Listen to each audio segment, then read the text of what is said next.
தேவனுக்கே மகிமை உண்டாகட்டும். ஆண்டவராகிய இயேசு கிறிஸ்துவின் நாமத்தினால் உங்கள் யாவருக்கும் என் அன்பின் வாழ்த்துக்கள்.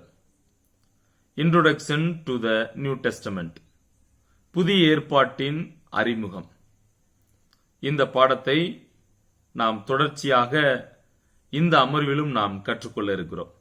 வான்வழி வேத படிப்பின் மூலமாக உங்கள் யாவரையும் இந்த 9வது அமர்வுக்கு வரவேற்பதில் நான் மிகுந்த மகிழ்ச்சி அடைகிறேன். கடந்த 8 அமர்வுகளை நிச்சயமாக நீங்கள் கற்றுக்கொண்டிருப்பீர்கள் என்று நான் கர்த்தருக்குள் நம்புகிறேன். உங்களுக்கு பிரயோஜனமாக இருந்திருக்கும் என்று கூட நான் நம்புகின்றேன். சரி, introduction to the new testament, புதிய ஏற்பாட்டின் அறிமுகம் என்ற பாடத்தினுடைய 9வது அமர்வு இது. கடந்த 8 அமர்வுகளில் கிட்டத்தட்ட 13 தலைப்புகளை நாம் சிந்தித்திருக்கிறோம். இந்த அமர்வு 9வது அமர்வு. இந்த 9வது அமர்வில் 14வது தலைப்பை நாம் சிந்திக்க போகின்றோம். அந்த 14வது தலைப்பு என்ன அப்படின்னா, புதிய ஏற்பாட்டு காலத்தில் இருந்த யூத குழுக்கள். புதிய ஏற்பாட்டு காலத்தில் இருந்த யூத குழுக்கள். சரி, இந்த ஒரு தலைப்பை அடிப்படையாக வைத்துதான் இந்த 9வது அமர்வை நாம் படிக்க இருக்கின்றோம். பொதுவாக வேதத்தில் அநேக மக்கள் கூட்டம் இருக்கிறதை நாம் காண முடியும். குறிப்பாக புதிய ஏற்பாட்டிற்கு நாம் வரும்போது பல பெயர் அறியப்பட்ட, அதாவது மற்றவர்களால், மற்ற ஜனங்களால் அறியப்பட்ட அநேக நபர்கள், குழுக்கள் இருந்தார்கள். குறிப்பாக அவர்கள் எல்லோருமே யூதர்கள் என்றுதான் அழைக்கப்படுகிறார். அப்ப யூதர்கள் என்று அழைக்கப்பட்ட அந்த நபர்கள் பல குழுக்களாக அவர்கள் பிரிந்திருந்தார்கள். சரி, ஏன் அவர்கள் அவ்வாறு பல குழுக்களாக பிரிந்திருந்தார்கள் என்று சொன்னால், அவருடைய நம்பிக்கைகள், அவர்கள் விசுவாசிக்கக்கூடிய காரியங்கள், செயல்முறை காரியங்கள் ஒன்றுக்கு ஒன்று வித்தியாசமானவைகள். எனவேதான் ஒரு கூட்டம் இன்னொரு கூட்டத்தோடு இணைந்து வாழ முடியவில்லை. அவர்கள் பிறப்பால் யூதர்கள், அதுல எந்த ஒரு மாற்றமும் இல்லை. சரி, அவர்கள் யூதர்களாக இருந்தாலும் யூதர்களுக்கிடையே பல யூத குழுக்கள் இருந்தது. அதாவது அவர்களுக்கிடையே பல பிரிவுகள் இருந்தது. அந்த யூத குழுக்கள் யார் யார் என்பதையும் அவர்களை குறித்து சில தகவல்களையும் நாம் இந்த வகுப்பில் நாம் கற்றுக்கொள்ள போகின்றோம். சரி, இப்ப குறிப்பாக இந்த யூத மதத்தின் புதிய ஏற்பாட்டு காலத்தில் இருந்த இந்த யூத குழுக்கள் பாத்தீங்கன்னா, எல்லாராலும் பேசப்படும் அளவிற்கு காணக்கூடிய குழுக்கள் மொத்தம் 9 குழுக்களாக நான் வகைப்படுத்தி இருக்கிறேன். ஒருவேளை இதற்கு மேலும் இருக்கலாம், பட் என்னுடைய புரிந்து கொள்ளுதலின்படி 9 குழுக்களாக இந்த யூத குழுக்களை நான் பிரித்திருக்கிறேன். அதுல முதலாவது வரக்கூடிய அந்த குழுவினுடைய பெயர் பரிசேயர்கள், அதாவது பாரிசீஸ். பரிசேயர்கள் என்பவர்கள் தான் இந்த குழுவினுடைய முதல் நபர்களாக இருக்கிறார். சரி, இந்த பரிசேயர்கள் என்பவர்கள் யார், அவரை பத்தி நம்ம பார்க்கலாம். ஆண்டவராகிய இயேசு கிறிஸ்து இந்த உலகத்தில் வாழ்ந்த போது பரிசேயர்களை நாம் யாரும் மறக்க முடியாது. காரணம் என்ன அப்படின்னு கேட்டா, ஆண்டவராய் இயேசு கிறிஸ்து எங்கெல்லாம் செல்லுகிறாரோ, அதாவது ஊழியத்தின் நிமித்தமாக எங்கெல்லாம் அவர் செல்லுகிறாரோ, அவரை எப்படியாயிலும் குற்றம் கண்டுபிடிக்க வேண்டும் என்று அலைந்து திரிந்த ஒரு கூட்டம் யாரு அப்படின்னா இந்த பரிசேயர்கள் தான். ஏனென்றால் பரிசேயர்கள் நிச்சயமாக நியாயப்பிரமாணத்தை நன்கு கற்றுக்கொண்டவர்கள், நன்கு போதிக்கக்கூடியவர்கள். அவர்களுக்கு தெரியாத பிரமாணங்கள் ஒன்றுமில்லை. அவர்களை குறித்து வேதத்திலேயே பல இடங்களில் சொல்லப்பட்டிருக்கிறது. சரி, அப்ப இந்த பரிசேயர்கள் எப்படியாயிலும் இயேசுவை குற்றப்படுத்த வேண்டும் என்று தெரிந்தவர்கள். எனவே இவர்களை யாரும் நாம் மறக்க முடியாது. ஆனால் இவர்களுடைய பின்னணி, இந்த குழுக்கள் யார், இவங்க எப்படிப்பட்டவர்கள், இவருடைய நம்பிக்கைகள் என்ன, செயல்பாடுகள் என்ன, எத்தனை விதமான பரிசேய கூட்டம் இருந்தது என்பதை நாம் சிறிது சிறிதாக நாம் கற்றுக்கொள்ளலாம். சரி, இந்த யூத மதத்தை சார்ந்தவர்கள்ல பரிசேயர்கள் தான் எண்ணிக்கையில் அதிகமான நபர்கள். இப்ப நம்ம இதுக்கு பின்னாடி படிக்கக்கூடிய அந்த யூத குழுக்கள்ல எல்லாம் அந்த அளவிற்கு மக்கள் கூட்டம் கிடையாது.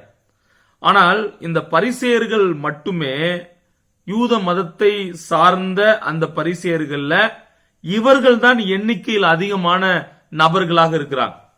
உதாரணமா பரிசேயர் என்ற வார்த்தை பாராஸ் என்ற வினை சொல்லிலிருந்து வந்தது. பரிசேயன் என்ற வார்த்தை பாராஸ் என்ற வினை சொல்லிலிருந்து வந்தது. அப்படி என்றால் என்ன? பாராஸ் என்றால் பிரித்தெடுக்கப்பட்டவர்கள் என்று பொருள். அதாவது செப்பரேட்டட் ஒன்ஸ் என்று அர்த்தம் வருகிறது. சரி, இவர்களுடைய நம்பிக்கை மற்றும் செயல்பாடுகள் என்ன என்பதை நாம் வேதத்திலிருந்து நாம் காண முடியும். சரி, இவர்களுடைய நம்பிக்கையும் செயல்பாடும், இவர்கள் பிரிவினைவாதம் உடையவர்கள். அதாவது மற்றவர்களோடு அவர்கள் ஒன்றிணைந்து செயல்பட மாட்டார்கள். சோ பிரிவினைவாதம் உடையவர்கள். யூத மதத்துல தாங்கள் தான் சுத்தமானவர்கள் அப்படின்னு நம்பினாங்க. அது மட்டுமல்ல, எல்லா தீய தொடர்புகளையும் விட்டு ஓரல் லா அப்படின்னு சொல்லுவாங்க, வாய்மொழியிலும் எழுத்திலுமான நியாயப்பிரமாண போதனைகளுக்கு முற்றிலும் தங்களை அர்ப்பணித்தவர்களாக இருந்தார்கள். அதாவது நியாயப்பிரமாணம் என்ன சொல்லுகிறதோ, என்ன செய்ய சொல்லுகிறதோ அதற்கு தங்கள் வாழ்க்கையை ஒப்பு கொடுத்தவர்களாக இந்த பரிசேயர்கள் காணப்பட்டார்கள்.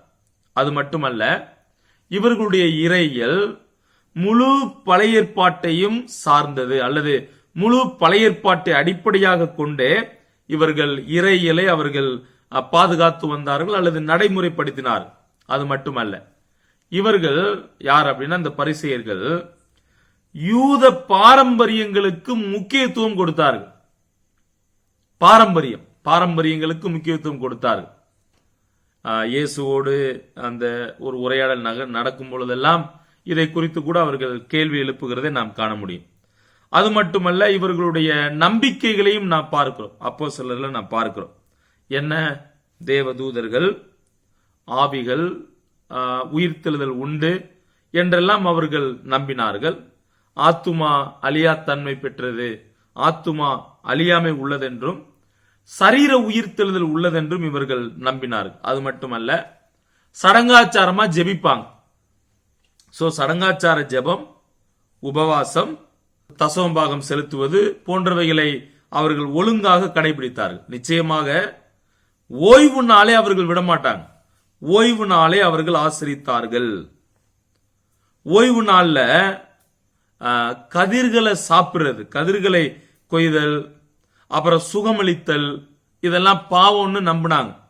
எனவேதான் இயேசு ஓய்வு நாள்ல இந்த காரியங்களை அவர் செய்யும் போது அவரை பார்த்து கேட்டாங்க, நீங்க என்ன ஓய்வு நாளை மீறுறீங்க அப்படின்னு சொல்லி. அப்ப ஒரு பரிசேயனை பொறுத்தவரையில் ஓய்வு நாளை கண்டிப்பாக அவர்கள் ஆசரித்தார்கள். வெந்தயத்துல கூட அவங்க தசமபாகம் செலுத்தக்கூடியவங்களா இருந்தாங்க. இவர்களை குறித்து மத்தேயு 23ஆம் அதிகாரத்தில் நாம் காணலாம். சரி, அடுத்து பரிசேயரும் பொது ஜனங்களும் அப்படின்ற ஒரு தலைப்புல சிந்திக்கலாம். இப்ப பரிசேயர்கள் மற்ற மக்களிடமிருந்து தங்களை என்ன செய்வாங்க அப்படின்னா வேறுபடுத்திக் கொள்வார்கள். சோ மற்றவர்களிடமிருந்து தங்களை வேறுபடுத்திக் கொள்வார்கள். அது மட்டுமல்ல, ஏழைகளுக்காக மற்றவர்களிடம் இவங்க வந்து என்ன செய்வாங்கன்னா பரிந்து பேசுவாங்க. அதனால ஏழைகள் வந்து பரிசேயர்களை ரொம்ப விரும்பினாங்க. ஏன்னா பரிசேயர்கள் ஏழைகளை வந்து சப்போர்ட் பண்ணாங்க.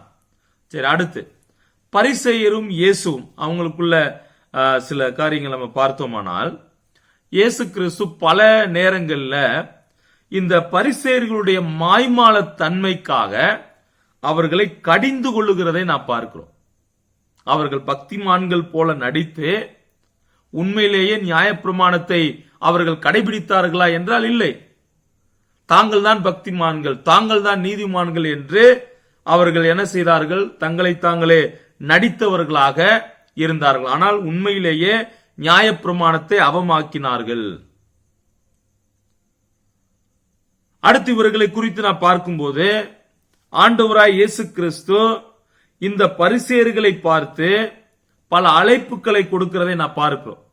ஒரு மனம் திரும்புதலுக்கான அழைப்பை கொடுக்கிறதையும், அவர்கள் மனம் திரும்ப வேண்டும் என்ற அழைப்பையும் பல இடங்களில் இயேசு கிறிஸ்து விடுக்கிறதை நாம் பார்க்கலாம். அது மட்டுமல்ல, இயேசு நியாயப்பிரமாணத்தை அவமதித்தார் என்று பல சந்தர்ப்ப சூழ்நிலைகளில் இந்த பரிசேயர்கள் அவருக்கு விரோதமாக வந்தார்கள். சோ பல்வேறு சூழலில் இயேசுவை குற்றம் கண்டுபிடிக்க வந்தார்கள். சரி, இயேசுவை அவர்கள் குற்றம் கண்டுபிடிக்க வந்தபோது அவர்களை பொறுத்தவரையில் 3 காரியங்கள் அதில் குறிப்பிடத்தக்கவைகளாக இருந்தன. என்ன அப்படின்னா, பாவங்கள் மன்னிக்கப்பட்டது என்று அறிவித்தல். மார்க் 2ஆம் அதிகாரம் முதல் 12 வசனங்களை நாம் பார்த்தால், ஆண்டவராய் இயேசு கிறிஸ்து அங்கே ஒரு அற்புதத்தை செய்கிறார். அப்படி அற்புதத்தை செய்யும் போது அவர் சொன்ன வார்த்தை தான் இது, உன் பாவம் மன்னிக்கப்பட்டது, நீ எழுந்து போ, நட அப்படின்னு சொன்னார். அப்ப பாவங்கள் மன்னிக்கப்பட்டது என்று அறிவிப்பு செய்வது, அறிவித்தல், பரிசேயர்களுடைய பார்வையில் இயேசு கிறிஸ்து அவர் நியாயப்பிரமாணத்தை அவமாக்கினார், இவர் குற்றம் செய்தவர் என்று கண்டுபிடிக்க அவர்கள் தொடங்கினார். அதாவது அப்படி சொல்ல ஆரம்பித்தார்கள். இரண்டாவது, ஆயக்காரரோடும் பாவிகளோடும் போஜனம் பண்ணுதல். மார்க் 2ஆம் அதிகாரம் 15-17. மூன்றாவது, ஓய்வு நாளை மீறுதல். மார்க் 2ஆம் அதிகாரம் 23-28 வசனங்கள், 3ஆம் அதிகாரம் முதல் 6 வசனங்கள். சோ இந்த 3 விஷயங்களை பரிசேயர்கள் எப்படியாயிலும் இயேசுவின் மீது குற்றம் கண்டுபிடிக்க வேண்டும் என்று அவர்கள் நினைத்தார்கள். ஆனால் அது அவர்களால் கூடாமல் போனது. சரி, அடுத்து இந்த பரிசேயர்கள்ல பெரும்பான்மையானவர்கள் சுயநீதி உள்ளவர்கள், அதாவது செல்ஃப் ரைச்சஸ் பீப்புள். அநேகர் தங்களை நீதிமான்களாக காண்பிப்பார்கள். நாங்கள் தான் எல்லாவற்றையும் கற்றுக்கொண்டவர்கள், எங்களுக்கு தான் எல்லாம் தெரியும் என்றெல்லாம் மற்றவர்களிடம் சொல்லக்கூடியவர்கள். ஏன், நம்ம அப்போஸ்தலனாகிய பவுல் கூட தன்னை குறித்து சொல்லும் போது, நான் பரிசேயனும் பரிசேயனுடைய மகனுமாக இருக்கிறேன் என்று குறிப்பிடுகிறார். அப்போஸ்தலர் 23:6. சரி, அங்கே பவுல் ஏன் அப்படி குறிப்பிடுகிறார் அப்படின்னா, அவர்கள் வேதத்தை நன்கு கற்றுக்கொண்டவர்கள், அதாவது நியாயப்பிரமாணத்தை அவர்கள் நன்கு அறிந்திருக்கிறார்கள். எனவே அந்த வார்த்தை அவர் பயன்படுத்துகிறார். சரி, இந்த பரிசேயன் அப்படின்னு சொல்லும் போது பரிசேயர்கள் நிறைய வகைகள் இருந்தாங்க. குறிப்பாக 7 வகை பரிசேயர்கள் இருந்தாங்க. இந்த 7 வகை பரிசேயர்கள் யார் யார் அப்படின்னா, ஒன்று சோல்டர் பாரசி அப்படின்னு சொல்லுவோம், தோள்பட்டை பரிசேயர். இவன் என்ன செய்வான், காணிக்கை போடும்போது மற்றவர் காணும்படி விளம்பரப்படுத்தி பின் போடுவார்கள். அவர்களுக்கு பேர் தோள்பட்டை பரிசேயன் என்று பெயர். இரண்டாவது, அதாவது வெயிட் எ லிட்டில் பாரசி, வெயிட் எ லிட்டில் பாரசி, சற்று நில் என்று சொல்லுகிற பரிசேய கூட்டம். இவங்க என்ன செய்வாங்க, ஒருவருக்கு உதவி செய்யும் போது, தர்மம் செய்யும் போது வழி எறிய போறாங்க பாத்தீங்களா, அவங்கள கூப்பிட்டு, ஏய் நில்லு, நான் செய்யறத பார்த்துட்டு போ அப்படின்னு சொல்லி அவங்க செய்வாங்க. அதனால அவங்களுக்கு சற்று நில் என்று சொல்லக்கூடிய ஒரு பரிசேய கூட்டம். மூன்றாவது, குருட்டு பரிசேயர், பிளைண்ட் பாரசி. இவர்களுக்கு ஏன் அந்த பேர் அப்படின்னா, தான் போகும்போது பெண்கள் வந்தால் கண்களை மூடி நடந்து போவதால் சுவர்ல பட்டு முட்டி காயப்பட்டு ரத்தம் வந்தா கூட அவங்க கண்களை திறக்க மாட்டாங்க. அதனால இவங்களுக்கு குருட்டு பரிசேயன், இன்னொரு பேர் கூட இருந்தது, ரத்தம் கொட்டும் பரிசேயன், பிளட் ப்ளீடிங் பாரசி அப்படின்னு கூட அழைக்கப்பட்டார். நான்காவது, குனிந்த பரிசேயன், அதாவது பெண்டிங் பாரசி. ஏன் இவங்களுக்கு அந்த பேர் அப்படின்னா, தாங்கள் எதையாகிலும் பார்த்தால் சோதனைக்குள்ளாக்கப்படுவோம் என்பதனால சோதனைக்கு தப்பும்படியாக இவர்கள் குனிந்தேதான் நடப்பார்கள். எனவேதான் இவர்களுக்கு குனிந்த பரிசேயர் என்று பெயர். அடுத்து, எப்போதும் தங்கள் நற்கிரியைகளை எண்ணிக்கொண்டிருக்கும் பரிசேயன். அவங்களுக்கு குட் கவுண்டிங் பாரசி அப்படின்னு பேரு. அதாவது தாங்கள் என்ன செய்தார்கள் என்பதை அதை எண்ணி பார்ப்பாங்க, மற்றவங்க சொல்லி காண்பிப்பாங்க. இப்படிப்பட்ட பரிசேய கூட்டம் இருந்தது. அது எதுக்கு அப்படின்னா, தங்கள் குறைகளை மூடும்படி தங்கள் நல்ல காரியங்களை நினைப்பூட்டி தேவன்கிட்ட சொல்லிக்கிட்டே இருப்பாங்க. அதாவது அவர்கள் ஏன் நான் அப்படி செஞ்சேன், நான் இப்படி செஞ்சேன் அப்படின்னு தங்கள் நல்ல கிரியைகளே சொல்லுவார்கள், அவருடைய குறைகளை மறைத்து விடுவார்கள். இவர்களுக்கு பேர் எப்போதும் தங்கள் நற்கிரியைகளை எண்ணிக்கொண்டிருக்கும் பரிசேயன், கவுண்டிங் பாரசி. அடுத்து, தேவனுக்கு பயப்படும் பரிசேயன். இப்ப வேதத்துல சில நபர்கள் தேவனுக்கு பயப்படக்கூடியவர்களாக இருந்தாங்க. அடுத்து, தேவனை நேசிக்கும் பரிசேய கூட்டமும் இருந்தது. தேவனை உண்மையிலேயே பரிசேயர்களாக அவர்கள் இருந்தாலும் தேவனை நேசிக்கக்கூடியவர்களாக அவர்கள் இருந்தார். அப்ப இதுதான் இந்த பரிசேயர்கள் என்ற குழுவை குறித்ததான விளக்கம். இரண்டாவது, அங்கு புதிய ஏற்பாட்டு காலத்தில் இருந்த இரண்டாவது யூத குழுக்கள்ல வருபவர் யாரு, அதாவது யார் வருவது அப்படின்னா சதுசேயர்கள், சாதுசீஸ் அப்படின்னு சொல்லுவோம். சரி, இந்த சதுசேயர்கள் யார்? பொதுவாக இந்த பெயரை நாம் கேட்கும் போது பைபிள்ல 2 பேர் சேர்ந்தேதான் வரும். கவனித்திருக்கிறீர்களா? பரிசேயரும் சதுசேயரும், பரிசேயரும் சதுசேயரும் அப்படித்தான் வரும்.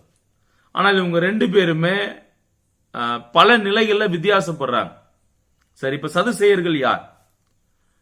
பாரம்பரியத்தின்படி, அதாவது அக்கார்டிங் டு தி ட்ரெடிஷன், பாரம்பரியத்தின்படி தாவீது நாட்கள்ல சாதோக் அப்படின்னு சொல்லக்கூடிய ஒரு ஆசாரியர் வாழ்ந்து வந்தார். சரியா? அந்த சாதோக்கின் வம்சத்தில் வந்தவர்கள் தான் இந்த சதுசேயர்கள் என்று நம்பப்படுகிறது.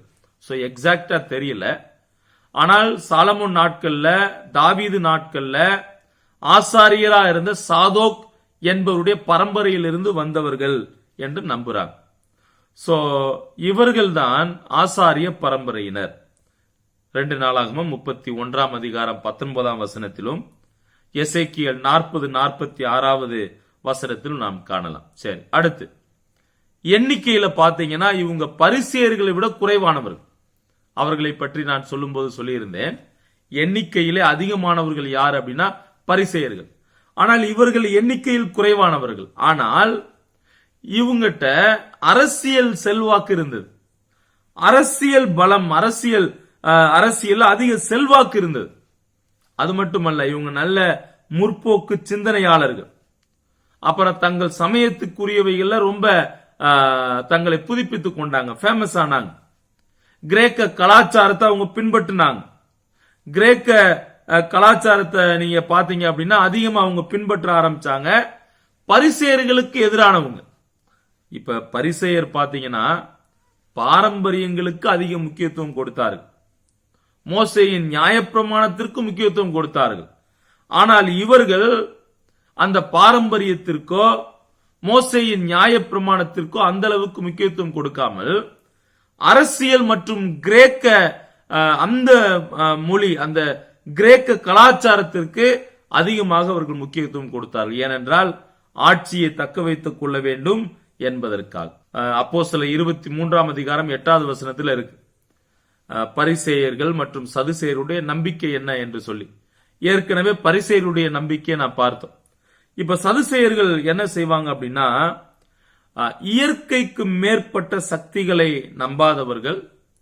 அப்புறம் பாத்தீங்கன்னா தேவதூதர்கள், ஆவிகள் இல்ல அப்படின்னு சொல்லக்கூடியவங்க, அற்புதங்களை நம்ப மாட்டாங்க, ஆவி அழிவில்லாதது என்பதை மறுத்தனர். அதாவது பரிசேயர்களுக்கு ஜஸ்ட் ஆப்போசிட், அதற்கு எதிராக இவர்களுடைய விசுவாசம் இருந்தது. அடுத்து இவர்களை பொறுத்தவரையில் பாத்தீங்கன்னா இவர்கள் அறநெறிக்கு அதிக முக்கியத்துவம் கொடுத்தார்கள், மோரல் லைஃப்.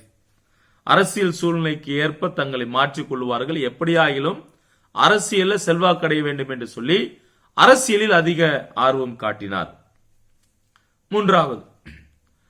மூன்றாவது குழு யார் அப்படின்னா வேத பாரகர்கள். சரியா? வேத பாரகர்களும் ரபிமார்களும் என்று நான் சொல்லி இருக்கிறேன். சரி, இந்த குழுவை பற்றி நாம் வேதத்தில் பல நிகழ்வுகளை அறிந்து கொள்ள முடியும். முதலாக எஸ்ரா வேதபாரகன் என்று அழைக்கப்படுகிறார். நெகமியா 8 அதிகாரம் 9 வசனம், எஸ்ரா 7 அதிகாரம் 1 வசனத்திலும் 10 வசனத்திலும். இவங்க என்ன செய்வாங்க? இவர்களுடைய வேலை என்ன? இந்த வேதபாரகருடைய வேலை நியாயப்பிரமாணத்தை படித்து அவற்றை ஜனங்களுக்கு வியாக்கியானம் செய்தார்கள். சரியா? அதுதான் குறிப்பாக வேதபாரகனுடைய வேலையாக இருக்கிறது. அதாவது என்ன செஞ்சாங்கன்னா, கடினமான பகுதிகளுக்கு விளக்கம் கூறினார்கள். சோ சாதாரண மக்களால் இந்த விளக்கத்தை அறிந்து கொள்ள முடியாது. எனவே இந்த வேதபாரகர்கள் என்ன செஞ்சாங்க அப்படின்னா, ஏனென்றால் இவர்கள் நியாயப்பிரமாணத்தை நன்கு படித்தவர்கள். சோ இவர்கள் தான் ஜனங்களுக்கு அதை வியாக்கியானம் செய்தார்கள். கடினமான பகுதியை புரிந்து கொள்ள, விளங்கிக் கொள்ள இவர்கள் அதிக அளவு உதவி செய்ததை நான் பார்க்கிறோம். சரி, அடுத்து இந்த பழைய ஏற்பாட்டை வியாக்கியானம் செய்யும் குழுவினர்கள் சிறையிருப்பின் நாட்களிலேயே உருவாயிட்டாங்க. ஏன் அப்படின்னா, இந்த சிறையிருப்பை பற்றி கூட நீங்கள் கேள்விப்பட்டிருப்பீர்கள். அசீரியர்களால் இஸ்ரவேலர்கள் சிறைபிடிக்கப்பட்டார்கள். பாபிலோனியர்களால் அவர்கள் சிறையிருப்பாக மாற்றப்பட்டார்கள். மேதிய பெர்சிய காலத்தில் தேவனுடைய உதவியோடு கட்டளையின்படி கொஞ்சம் திரும்பி வந்து தேவாலயத்தை கட்டினாங்க. சோ அப்ப அசீரியா மற்றும் பாபிலோன் ராஜ்யத்தில் அவர்கள் அடிமைகளாக போயிட்டாங்க. குறிப்பா பாத்தீங்கன்னா நேபுகாத் நேச்சார் தேவாலயத்தை அவர் தீக்கொளுத்தினார், தேவாலயத்தை இடித்து போட்டார். அதனால என்ன ஆச்சு அப்படின்னா, அந்த நாட்களில் இந்த சிறையிருப்பின் நாட்களிலேயே இவர்கள் உருவாக்கப்பட்டார். அதாவது இவர்கள் வந்து வளர்ந்து வந்தார். ஏன் அப்படின்னா, இந்த வேதப்பாரகர்கள் தேவனுடைய சத்தியத்தை மக்களுக்கு விளக்க கூடியவர்களாக அவர்கள் இருந்தார். அது மட்டுமல்ல, சோ பழைய ஏற்பாட்டில் வேதப்பாரகர்கள், வேதப்பாரகன் என்று அழைக்கப்பட்ட அதே பதம் புதிய ஏற்பாட்டுக்கு வரும்போது அல்லது சுவிசேஷ புத்தகங்கள்ல இவர்களை எப்படி கூப்பிட்டாங்க அல்லது எவ்வாறு அழைக்கப்பட்டாங்க அப்படின்னா, நியாய சாஸ்திரி, நியாயப்பிரமாண ஆசிரியர் அல்லது போதகர், ரபி என்றெல்லாம் இவங்க என்ன செஞ்சாங்கன்னா அழைக்கப்பட்டாங்க. இப்ப இவர்களுடைய வேலை குறிப்பாக வேத எழுத்துக்கள் தொடர்புடையதா இருந்ததால் யூத மதத்துல அங்கீகாரம் பெற்ற ஒரு ஆசிரியர்களாக, போதகர்களாக இருந்தாங்க. நியாயப்பிரமாணத்தை மட்டுமல்லாமல் சமய மரபை பற்றியும் அதிகமாக மக்களுக்கு போதித்தார்கள். ஒருவேளை நியாயப்பிரமாணத்திலிருந்து தீர்ப்பு சொல்ல வேண்டுமானால் அதை யார் சொல்ல வேண்டும்? ரபி தான் சொல்ல வேண்டும். எனவே இவர்கள் எங்கெல்லாம் சென்றார்களோ இவர்களுடைய செல்வாக்கு பெருக ஆரம்பித்தது. நாளடைவில் மக்கள் இவங்களை பார்த்து ரொம்ப பயப்பட ஆரம்பிச்சாங்க. அதாவது மரியாதை நிமித்தமாக. ரபி என்றால் எழுத்துப்பூர்வமாக என்னுடைய சிறந்த ஒன்று என்று அர்த்தம். சரி, இதை விட இன்னொரு இன்ட்ரெஸ்டிங் ஃபேக்ட் இருக்கு. அன்றைய நாட்கள்ல இப்படிப்பட்ட இந்த ரபிமார்கள், வேத அறிஞர்கள் தங்களுக்கென்று சில சொந்த பள்ளிக்கூடங்களை வைத்திருந்தாங்க. இவங்க என்ன செஞ்சாங்க அப்படின்னா, நியாயப்பிரமாணத்தில் உள்ளவைகளுக்கு தனிப்பட்ட விளக்கங்களை, தங்களுடைய தனிப்பட்ட விளக்கங்களை கொடுத்து வந்தார்கள்.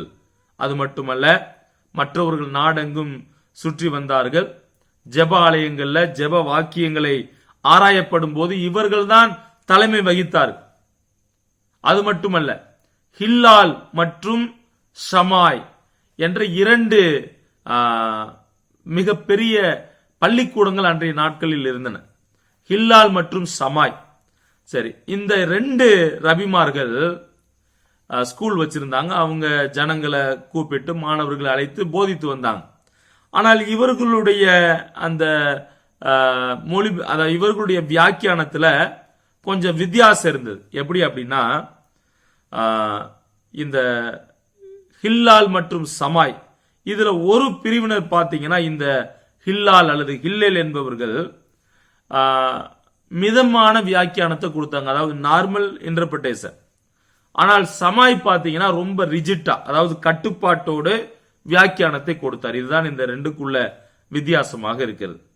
சரி, அப்ப முதல் குழு பரிசேயர்கள், இரண்டாவது குழு சதுசேயர்கள், மூன்றாவது குழு வேத பாரகர்களும் ரபிமார்களும், நான்காவது குழு எசீனியர்கள். சரியா, அன்றைக்கு யூத மக்களிடம் இருந்ததான நான்காவது குழு யார் அப்படின்னா எசீனியர்கள். ஆங்கிலத்தில் எசின்ஸ் அப்படின்னு சொல்லுவோம். அவர்களுக்கு இன்னொரு பெயர் கூட உண்டு. என்ன அப்படின்னா கும்ரான் சமுதாயம். கும்ரான் சமுதாயம். இந்த கும்ரான் அப்படின்ற வார்த்தையை ஒருவேளை நீங்கள் கேள்விப்பட்டிருப்பீர்கள்.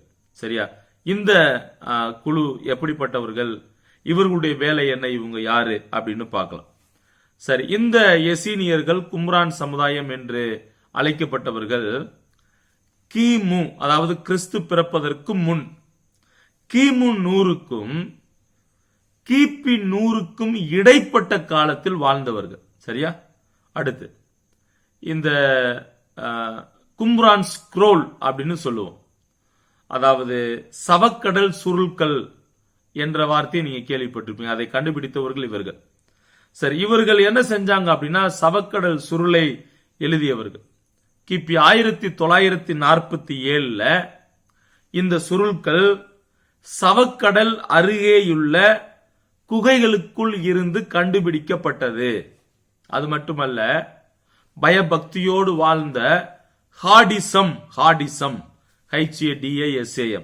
ஹாடிசம் என்ற குழுவில் இருந்து இவர்கள் தோன்றினார்கள். அதாவது இவர்களுடைய பின்னணி இடைப்பட்ட காலத்துல மக்கபேயர்கள் என்று சொல்லக்கூடிய ஒரு ஆசாரிய கூட்டம் இருந்தார்கள்.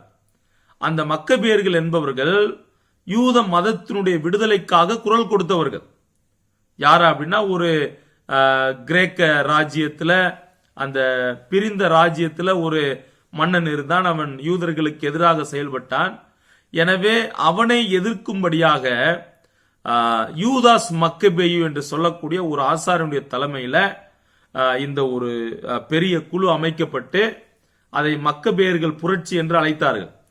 இப்ப இந்த மக்கபேயர்கள் ஹாஸ்மோனியர்கள் என்றும் அழைக்கப்பட்டார்கள். ஏன்னா அந்த ஹாஸ்மோனியர்கள் என்பது அவருடைய தாத்தா பேர். அதைத்தான் நீங்க நம்ம படிச்சோம். இங்க நான் சொல்றேன், ஹாடிசம், ஹாஸ்மோனியன், ஹாடிசம் இதெல்லாம் ஒன்றோடு ஒன்று தொடர்புடையது.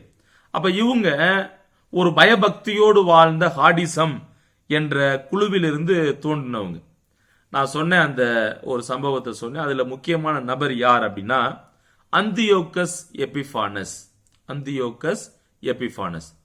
இந்த ஒரு மன்னனுடைய காலத்தில் இவர் யார் அப்படின்னா, கிரேக்க ராஜ்யம் 4ஆக உடைந்த போது ஒரு பகுதியை, அதாவது செலுக்கிய அரசன் என்று அழைக்கப்பட்டவன் யார் அப்படின்னா இந்த 4ஆம் அந்தியோகஸ் எபிஃபானஸ்.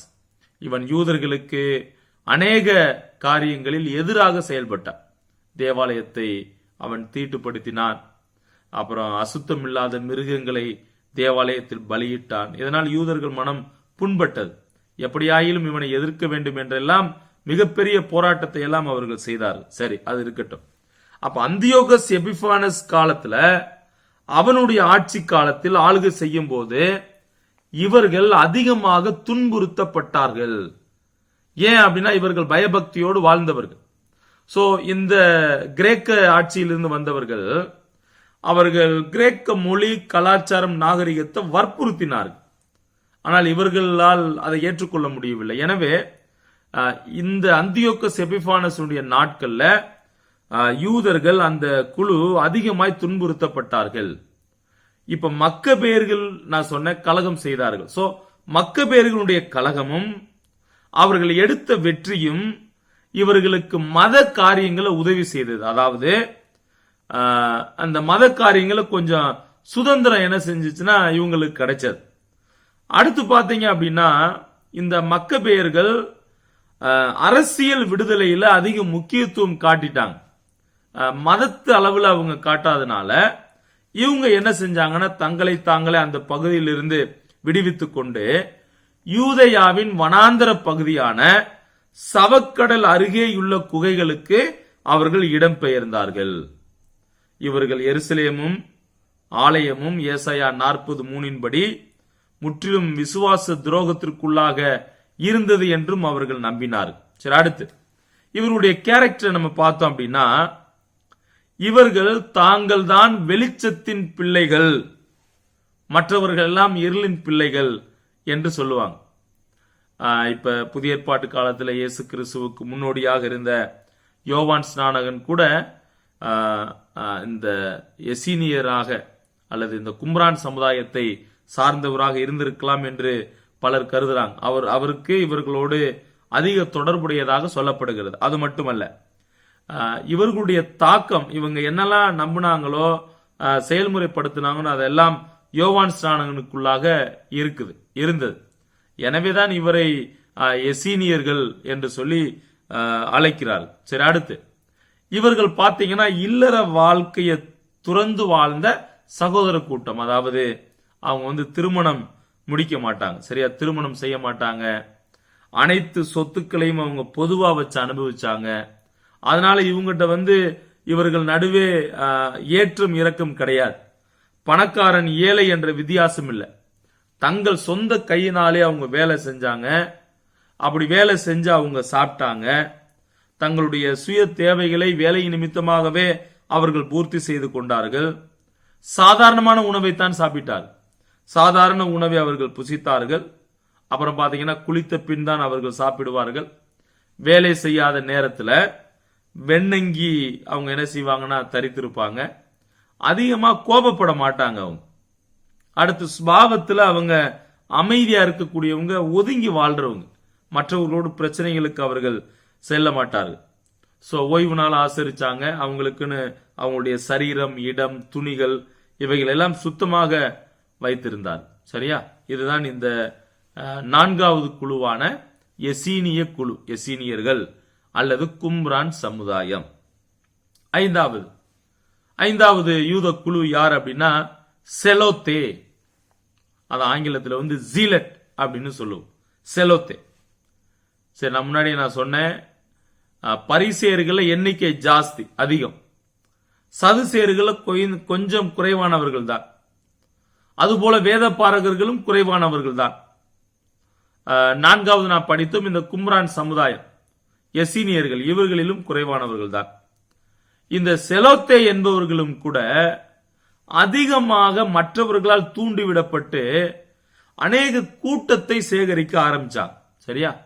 சரி, சதுசேயர்கள்ல பல பிரிவுகள் உண்டு.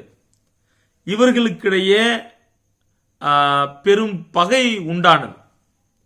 சோ அந்த பகை உண்டாகும் போது இவர்களிடமிருந்து பிரிந்த ஒரு சாராரே செலோத்தே குழுவினர், ஜீலட். இவர்கள் செலோத்தே என்று அழைக்கப்பட்டார்கள். சரி, ஏன் இவர்கள் அப்படி அழைக்கப்படுகிறார்கள்? இவர்கள் உண்மையிலேயே ரவுடிகளா, ரவுடி கூட்டமா அப்படின்னா அப்படி கிடையாது. தங்கள் நாட்டுக்காக, தேசத்திற்காக அவர்கள் ஒரு தீவிரவாதத்தை போன்று என்ன நாங்கள் செய்தாலும், அதாவது யுத்தம் புரிந்தாலும் அல்லது அடித்தாலும், எப்படியாயிலும் நாங்கள் எங்கள் ராஜ்யத்தை பிடிப்போம், மேசி ஆட்சி செய்ய வேண்டும், நாங்கள் அந்நியர்களை ஆட்சிக்கு கொண்டு வர மாட்டோம், எங்கள் உயிர் போனாலும் பரவாயில்லை, எங்கள் தேசத்திற்காக நாங்கள் மரிப்போம் என்ற ஒரு வாக்குறுதியோடு வாழக்கூடியவர்கள். எனவேதான் இவர்களை மற்றவர்கள் தீவிரவாதிகள் என்று கூட அழைத்தார்கள். அது எதுல அப்படின்னா தங்கள் நாட்டுக்காக. சோ இவர்கள் நாட்டுப்பற்றுடையவர்கள். தாங்கள் நம்புகிற நம்பிக்கைக்காக ஆயுதம் எடுக்க கூட அவங்க என்ன செய்ய மாட்டாங்கன்னா தயங்க மாட்டாங்க. இவர்களுடைய மோட்டோ, குறிக்கோள், நோக்கம் என்ன அப்படின்னா எப்படியாயிலும் இந்த ரோமர்கள் ஆட்சியை கவிழ்த்து விட வேண்டும், இந்த ரோமர்கள் ஆட்சியை கவிழ்த்து விட வேண்டும் என்று சொல்லி ரகசியமாய் பல நேரங்களில் அவர்கள் திட்டம் தீட்டுகிறதை எல்லாம் நாம் காண முடியும். சரி, இயேசு கிறிஸ்துவோடு இருந்த சீமோன் கூட இந்த கூட்டத்தை சார்ந்தவன் தான். ஆனால் இந்த அவரை குறித்து நாம் லூக்கா 6:15 பார்க்கிறோம். செலோத்தே எண்ணப்பட்ட சீமோன். சரி, இந்த தீவிரவாதிகள் மக்கபேர்களைப் போல மத வெறி உள்ளவர்கள். அன்றைய காலகட்டத்தில், அதாவது பழைய ஏற்பாட்டுக்கும் புதிய ஏற்பாட்டுக்கும் இடையே இடைப்பட்ட காலம் என்று அழைக்கப்பட்ட காலம் அது. சோ அந்த காலத்தில், அந்த சூழலில் இவர்கள் தங்கள் மதத்திற்காக, இந்த மக்கபேர்கள் வைராக்கியம் உள்ளவர்களாக இருந்தார்கள். சோ அதுபோல இவர்களும் தங்கள் மதத்தில், இந்த செலோத்தே என்பவர்கள் அவர்கள் தங்களுடைய மதத்துல மத வெறி உள்ளவங்களா இருந்தாங்க. அன்றைய நாட்கள்ல அவர்கள் புரட்சி செய்யும் போது யெகோவா தேவன் அவர்களுக்கு உதவி செய்தார். அதுபோல இன்றைக்கும் நாங்கள் மதத்திற்காக போராடும் போது யாவே வந்து எங்களுக்கு உதவி செய்வார், ரோமர்களின் ஆட்சியை அகற்றுவார் என்று முழுமையாக அவர்கள் என்ன செய்தார்கள்? நம்பினார்கள். சோ இதுதான் இந்த செலோத்தே குழுவினரை பற்றி. கடைசியாக இந்த செலோத்தேயில் சேர்ந்த இந்த கூட்டம் எல்லாம் பல முயற்சிகள் செய்து சில நேரங்கள்ல அவர்களுக்கு எதிராக செயல்பட்டார்கள். ஆனால் கடைசியில ரோம படைபலம் அதிகமாக இருந்ததால் இந்த செலோத்தே அனைவரும் மாண்டு போனார்கள். அவர்கள் ரோமர்கள்ட்ட சரணடைய முடியல. ஏனென்றால் அவர்களுடைய அந்த மதத்தின் மேல் இருந்ததான ஆர்வம், மதத்தின் மேல் இருந்ததான ஒரு தீவிரம், நாங்கள் எங்கள் மதத்திற்காக உயிரை கூட நாங்கள் கொடுக்க தயங்க மாட்டோம் என்று அவர்கள் நினைத்தவர்கள். அடுத்த கூட்டம், 6வது கூட்டம், புதிய ஏற்பாட்டு காலத்தில் இருந்த யூத குழுல ஆயக்காரர்கள், தமிழ்ல ஆங்கிலத்துல டாக்ஸ் கலெக்டர்ஸ் அப்படின்னு நம்ம சொல்றோம். இந்த ஆயக்காரன் அப்படின்னு சொல்லும் போது நமக்கு யாரு ஞாபகம் வரும் அப்படின்னா சகையுதான். லூக்கா 19ஆம் அதிகாரத்துல சகையுவை ஞாபகத்திற்கு வரும். அடுத்து இயேசுவினுடைய சீசனான மத்தேயு நமக்கு ஞாபகம் வருவார். சோ இருவரும் இந்த துறையில் தான் அவர்கள் வேலை செய்தவர்கள். சரி, இந்த ஒரு குழு யாரு அப்படின்னு பார்க்கலாம். இந்த ஆயக்காரர்கள் யார் அப்படின்னா வரி வசூல் செய்பவர்கள், வரி வசூலிப்பவர்கள். பொதுவாக ரோம காலத்தில், ரோம ஆட்சி காலத்தில் 2 விதமான வரியை அவர்கள் வசூலித்தார்கள். ஒன்று என்ன அப்படின்னா ஆள்வரி, ஆள்வரி. இரண்டாவது சுங்கவரி. ஆள்வரி என்பது என்ன? இந்த வரிய எல்லாருமே அவர்கள் சமமாய் கொடுக்க வேண்டும். இப்ப இன்னொரு இன்ட்ரெஸ்டிங் ஃபேக்ட் என்ன அப்படின்னா, இந்த வரியை வசூலிக்கத்தான் குடிமதிப்பு எழுதப்பட்டதாக கருதப்படுகிறது. அப்ப குடிமதிப்பு ஏன் எழுதினார்கள் என்றால், எத்தனை நபர்கள் இருக்கிறாங்க, அவங்க யாரெல்லாம் இருக்கிறாங்க, அதற்கான வரியை வசூலிக்க வேண்டும் என்பதற்காக. இரண்டாவது சுங்கவரி. சுங்கவரி என்பது நம்ம எல்லோருக்கும் தெரியும். விற்பனை செய்யும் பொருளுக்கு வரி விதிக்கப்பட்டது. அது மட்டுமல்ல, அதாவது ஒரு பொருள் இவ்வளவு என்று சொல்லி பொருளின் மதிப்பிற்கேற்ப வரி அவங்க குறிப்பிடல. ஏன்னா வரி வசூல் பண்றத குத்தகைக்கு விட்டதுனால மற்றவர்கள் தங்கள் ஆதாயத்தை பெருக்க மக்களிடமிருந்து கடுமையாக வரியை வசூல் பண்ணாங்க. அதனால இந்த ஆயக்காரர்கள் நாட்டின் பகைவர்கள் என்று கருதப்பட்டார்கள். ஒரு சாதாரண யூதனால் இவர்களை ஏற்றுக்கொள்ள முடியாது. ஏனென்றால் இந்த ஆயக்காரர்கள் நம்முடைய பணத்தை நம்மிடம் எடுத்து அந்நிய ராஜ்யமான ரோம ராஜ்யத்துக்கு கொடுக்கிறார்களே என்ற அந்த வேதனை அவர்களுக்குள் இருந்தது. எனவே இவர்கள் அதிக வசூல் செய்ததையும் கூட மற்றவர்கள் இவங்க வெறுத்தாங்க.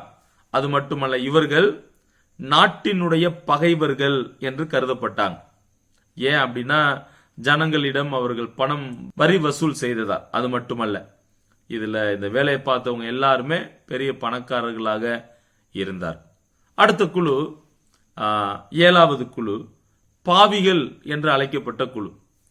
இந்த பெயரை கேட்கும் போது நமக்கு 7வது குழு பாவிகள் என்று அழைக்கப்பட்ட ஒரு கூட்டம். சரி, இந்த பெயரை கேட்கும் போது நமக்கு வித்தியாசமாக தோன்றுகிறது. பட் இவர்கள் யார் அப்படின்றத பார்க்கலாம்.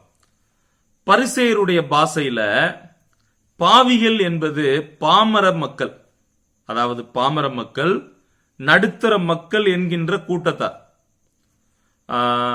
மறுபடியும் நான் சொல்றேன், அதாவது பரிசேயர்களுடைய பாஷையில பாவிகள் என்பது பாமர மக்கள், நடுத்தர மக்கள் என்கின்ற கூட்டத்தார். கூலி ஆட்கள் என்கின்ற மக்கள் பாலஸ்தீனத்துல அதிகமா வாழ்ந்தாங்க. இவங்க என்ன செஞ்சாங்க அப்படின்னா, இன்றைக்கு நாம் பார்ப்பது போல தச்சு தொழில், விவசாயம், மீன்பிடித்தல் போன்ற சாதாரண தொழில்களை செஞ்சாங்க. ஆனால் பரிசேயர் சதுசேயர்கள் வேதத்தை நன்கு கற்றவர்கள், எல்லா சடங்காச்சாரங்களையும் கை கொண்டவர்கள். இவர்களுக்கென்று 600க்கு மேற்பட்ட சட்டதிட்டங்களை எழுதியிருந்தாங்க.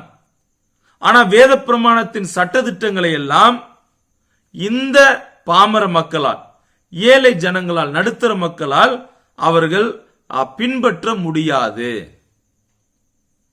சோ அப்ப பரிசேயருடைய பாஷையில் இந்த ஏழைகளை, பாமர மக்களை, நடுத்தர மக்களைத்தான் பாவிகள் என்று அழைத்தார்கள். காரணம், அவர்களால் இந்த நியாய பிரமாணத்தை பின்பற்ற முடியாது. எனவே இவர்களை பாவிகள் என்றும், சபிக்கப்பட்டவர்கள் என்றும், கல்லாதவர்கள் என்றும் அழைத்தார்கள்.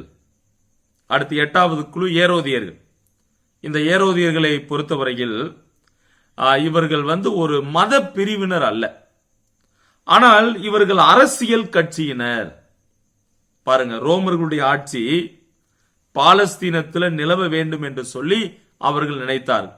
அதாவது ரோமர்கள் ஆட்சி செய்தால் எங்களுக்கும் ஆட்சியை தருவார்கள் என்று சொல்லி அவர்கள் நினைத்தார்கள். ஏன் அப்படின்னா, குடும்ப அரசியல், அதாவது இந்த ஏரோதிய குடும்பத்தை நீங்க கேள்விப்பட்டிருப்பீங்க. இந்த குடும்பத்தில், இந்த ஒரு வம்சத்துல அதாவது நிறைய பேர் ஆட்சியில் இருந்தாங்க. அதில் வர்றவர்கள் தான் இந்த மகா ஏரோது, அதாவது ஹேரோத கிரேட், அப்புறம் அர்கலாயு போன்ற நிறைய ஏரோதுக்களை நான் பார்க்கிறோம். ஏரோது அந்திப்பா, அப்புறம் ஏரோது பிலிப் என்றெல்லாம் நான் பார்க்கிறோம். ஆனால் வேதத்தில் அந்த பெயர் சில பெயர் நேரடியாக இல்லை. பட் வரலாற்று புத்தகத்தை நான் படிக்கும் போது இந்த ஏரோது இந்த நபர் என்று சொல்லி நாம் அறிந்து கொள்ள முடியும். ஏரோது அந்திப்பா என்று பல ஏரோதுக்கள் இருந்திருக்கிறாங்க. அந்த குழுவினரைத்தான் நாம் படிக்கிறோம். சரி, இவங்க குடும்ப அரசியல் ஆதாயத்தை கருதி ரோமர்களை ஆதரிச்சாங்க. இவர்கள் எண்ணிக்கையில் அதிகமானவர்கள் இல்லை. ஆனால் இவர்கள் ரோமர்களோடு இணைந்ததால் ஆட்சியை தக்க வைக்க வேண்டும் என்று நினைத்தார். அது மட்டுமல்ல, சுவிசேஷ பகுதிகளில் இயேசுவை எதிரிகளாக இவர்கள் பார்த்தார்கள். பரிசேயர்களோடு இவர்கள் இணைந்து இயேசு கிறிஸ்துவை பல சந்தர்ப்ப சூழ்நிலைகளில் கொல்ல நினைக்கிறதை நான் பார்க்கிறோம். அதாவது சதி செய்கிறதை பார்க்கிறோம். கடைசியாக தேசத்தின் ஜனங்கள் என்ற ஒரு கூட்டம், அதுதான் 9வது கூட்டம். அதற்கு அம்ஹா ஆர்ஸ் அப்படின்னு பேர். அம்ஹா ஆர்ஸ் என்ற பதத்திற்கு தேசத்தின் ஜனங்கள் என்று அர்த்தம். சரியா? ஏன் இந்த பேர் அவர்களுக்கு கொடுக்கப்பட்டது அப்படின்னா, இவர்கள் எந்த விதமான மத செயல்பாடுகள்ல பங்கெடுக்காத பொது ஜனங்கள். இப்ப அதாவது என்ன சூழ்நிலைகள் நடந்தாலும் அது எங்களுக்கு அவசியம் இல்லை என்று சொல்லி தனியாக தங்களை ஒதுக்கி கொள்றாங்க. சோ அப்ப அம்ஹா ஆர்ஸ் அப்படின்ற பதத்திற்கு தேசத்தின் ஜனங்கள் என்று அர்த்தம். இவர்கள் எந்தவித மத செயல்பாடுகளிலும் பங்கெடுக்காத பொது ஜனங்கள். அநேக யூதர்கள் இவ்விதமாகத்தான் இருந்தாங்க. எல்லாரும் இல்ல, ஏன்னா இந்த கூட்டங்கள்ல நம்ம பார்த்தோம். சிலர் பரிசேயர்களா இருந்தாங்க, சிலர் சதுசேயர்களா இருந்தாங்க, சிலர் செலோத்தே குழுவினர்கிட்ட போய் ஜாயின் பண்ணாங்க, மக்கபேர்கள் குழுவினர்கிட்ட இருந்தாங்க. சோ இப்படி பல கூட்டத்தை போய் சார்ந்தார்கள். ஆனால் அதுல சிலர் எந்த ஒரு நிகழ்வுகளிலும் பங்கெடுக்காமல் தங்கள் வேலைகளை மட்டும் பார்த்த ஜனங்களும் உண்டு. சரி, இதோடு கூட இந்த 9வது அமர்வை நாம் நிறைவு செய்யலாம். அப்ப இந்த 9வது அமர்வில் 14வது தலைப்பின் கீழ், அதாவது புதிய ஏற்பாட்டு காலத்தில் இருந்த யூத குழுக்கள் யார் யார் என்பதை பார்த்தோம். 1வது பரிசேயர்கள், 2வது சதுசேயர்கள், 3வது வேத பாரகர்களும் ரபிமார்களும், 4வது எசீனியர்கள் அல்லது கும்ரான் சமுதாயம், 5வது செலோத்தே என்ற குழு, 6வது ஆயக்காரர்கள், 7வது பாவிகள் என்ற குழு, 8வது ஏரோதியர்கள், 9வது தேசத்தின் ஜனங்கள். சோ இதை நீங்கள் மீண்டும் கேளுங்கள், நன்றாக புரிந்து கொள்ளுங்கள். ஆண்டவர் நமக்கு உதவி செய்யட்டும். கர்த்தருக்கு சித்தமானால் 10வது அமர்வு, அதுதான் நம்முடைய கடைசி அமர்வு, இந்த பாடத்தினுடைய கடைசி அமர்வு. அந்த அமர்வில் நாம் சந்திக்கலாம். தேவனுக்கே மகிமை உண்டாகட்டும். ஆமென்.